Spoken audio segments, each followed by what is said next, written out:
Okay, welcome back to the channel. Please like, comment, and subscribe.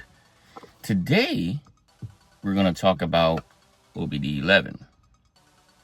Now, the reason why I got this is to fully diagnose the car, which I think that anybody that has a Audi, Porsche, any VW product, get an OBD11.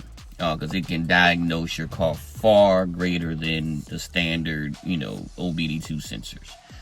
I got the Pro Pack. What that allows me to do is do a lot of things like customization and beyond reading the codes. Now, there is a hidden efficiency in race mode that is in the RS5s. And I'm about to see if I can get this to work, because I've seen other people do it. And not just like the RS5. I mean, it'd probably work on the A5, the S5, or whatever, A4, S4, or whatever Audi that you have. But for my car, I saw it and I want to have it too, because I want a race mode. So first I'm gonna see if this works, and then I want to see if it's any different than the dynamic mode, because dynamic is nice. However, I want to see what race will do versus dynamic. Is it just, a little thing to have just for my own little reasons, or is it actually different? So we are about to find out. So here we go. Okay, so when you get your OBD11, it's going to look like this. It plugs in the OBD2 port, and from there, make sure you download the app on the phone.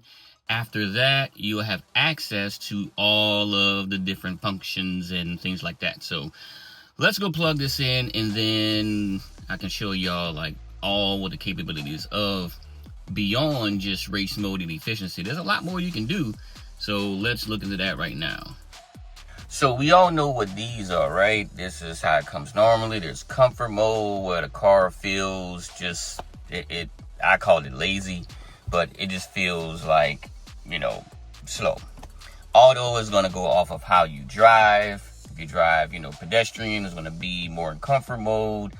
And then if you drive really aggressive, it's going to switch over to dynamic, but it's going to bounce between the two. Dynamic, it's going to be on all the time. And then on individual, you can do different, select different things. So for instance, I'm going to put it over to individual. And then we can change the engine and transmission, dynamic steering, the differential, and cruise control. You can set all of that like that, right? Dynamic is going to be 10 all the time. Auto, like I said before, switch between comfort and dynamic, depends on how you drive. And then comfort, where it just feels like a normal car. So we about to hook up the OBD11 and see if that makes any changes.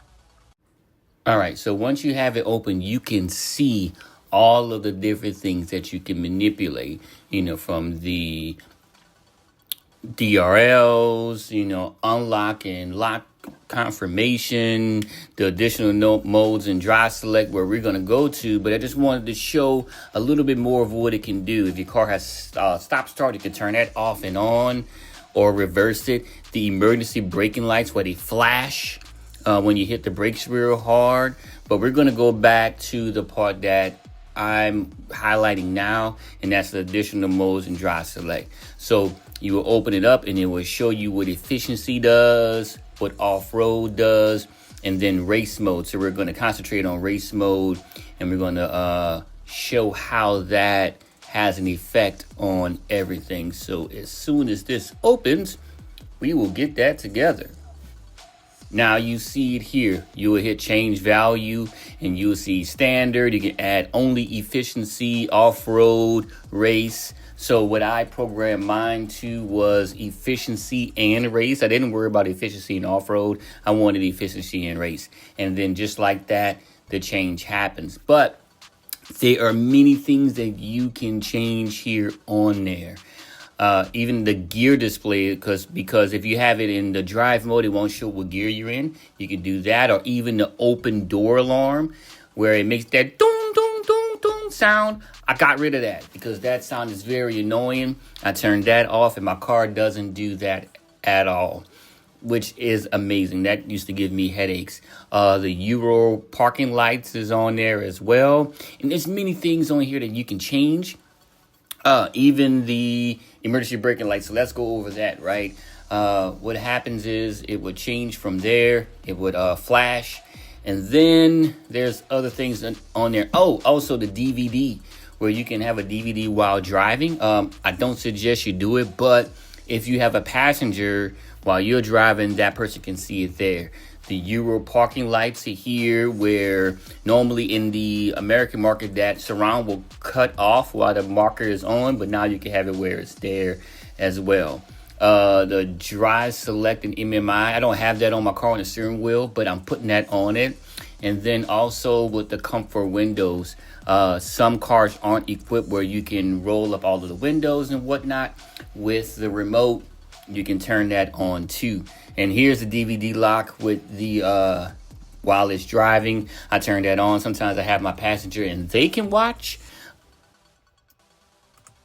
All right, let's go through these different modes. If you want a happy medium between comfort and dynamic, the efficiency is what you want. Efficiency mode is not as comfortable as comfort, but it's nowhere near what dynamic is. Race mode is self-explanatory.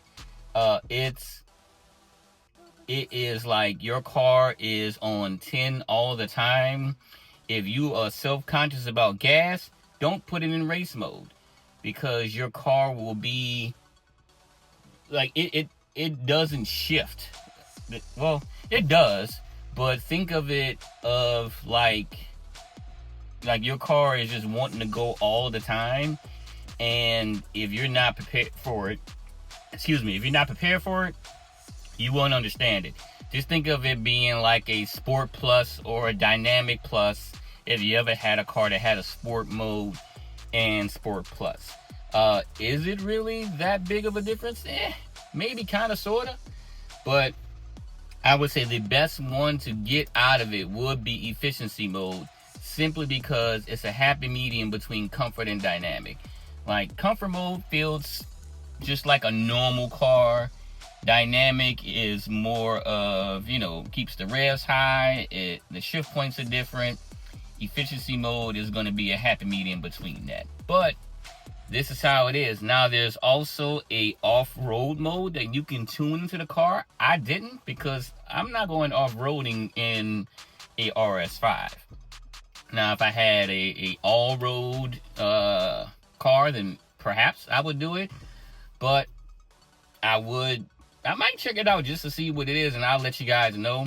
But I would say get your OBD11, do the credits or whatever, so you can unlock the different modes, and it's really, really cool to have. So that's it in a nutshell. As far as driving impressions, I mean, all of them are good. You're going to burn through a lot of gas on race and dynamic. You guys know that already. Efficiency, again, is a happy medium between comfort and dynamic, and you should know what comfort, auto, and individual does.